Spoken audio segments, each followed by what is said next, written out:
Halo semuanya. Jadi di sesi sebelumnya kita udah hitung akurasi dari model kita menggunakan dua buah matriks, yaitu MSE dan RMSE. Nah, sekarang kita bakal coba plotting untuk regression kita. Jadi di sini kita pakai library matplotlib. Oke. matplotlib.pyplot_splt. Kemudian untuk membuat sebuah visualisasi, kita kan butuh dua buah garis kan? Kita butuh garis X dan garis Y-nya.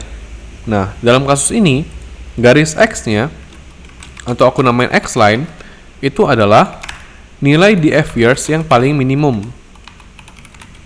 Nah, sedangkan nilai selanjutnya itu adalah, ini nilai awalnya ya, nilai awalnya itu adalah nilai minimumnya, sedangkan nilai akhirnya itu adalah df years dot max. Oke. Nah, kurang lebih seperti ini. Jadi di sini kita dapatkan dulu nilai minimumnya. Habis itu kita dapatkan nilai maksimumnya. Kalau kita jalankan satu-satu nih, df years min atau minimum untuk df years itu adalah 1800.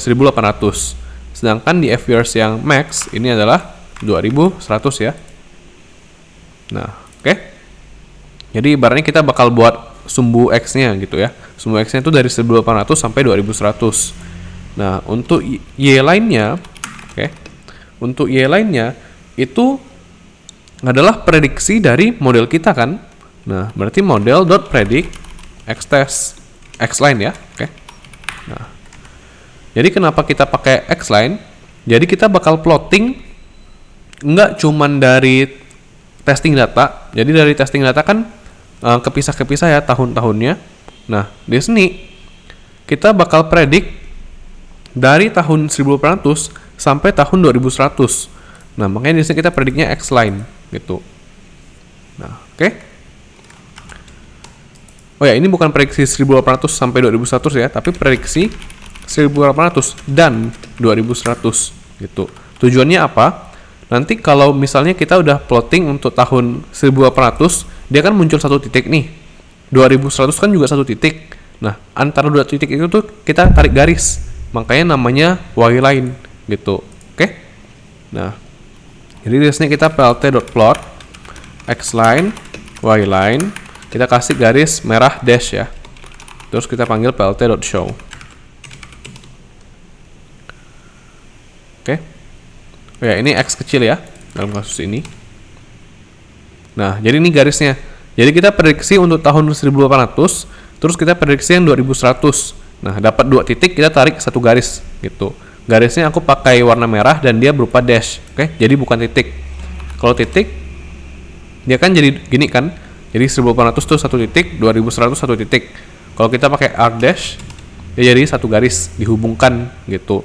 Nah, tapi kalau kita cuma plotting untuk modelnya kan kita nggak bisa bandingin ya. Jadi kita butuh plotting yang sebenarnya atau data sebenarnya.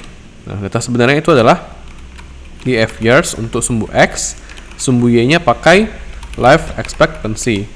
Kemudian kita bakal pakai warna biru dot. Oke.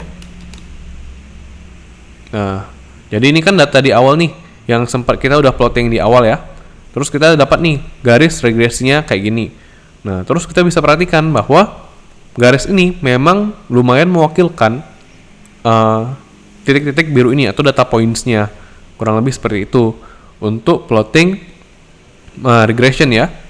Nah, di video selanjutnya kita bakal pelajari satu buah metrik lagi, tapi metrik di sini itu bukan seperti MSE ataupun RMSE, tapi ini adalah metrik coefficient of determination atau yang mungkin kalian udah kenal dengan nama R2 score.